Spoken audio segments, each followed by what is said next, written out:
You ever have one of those days where you're at work and you're looking at what other people in your industry do and it makes you just want to quit your job and go somewhere else? I'm having one of those days today.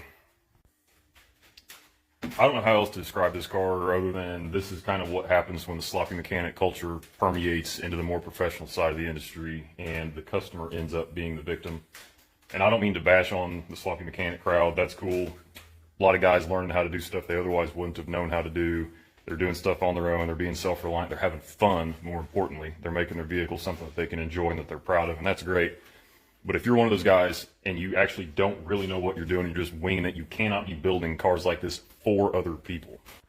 Honestly, I don't really even know where to start. I know just at a brief glance, it doesn't look like the worst thing ever. But, like, okay, so I can't get the car to run at all. But when it does crank over, it's pumping oil out of this fitting because these are cheap Amazon fittings that never do work. It's missing a clamp on the turbo. This homemade little turbo mount is resting right up against the headlight plug. You actually cannot unplug the headlight if you need to, and there's no telling how hot that's going to get pushing up against that piece of plastic there. The factory AC wiring was lodged between the belt and the water pump pulley. I finally got it out.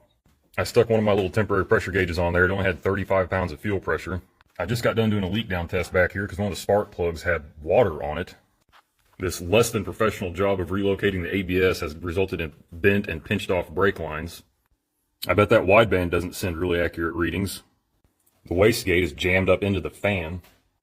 Open crankcase port. Valley cover spout is open. Valve cover breather is wide open.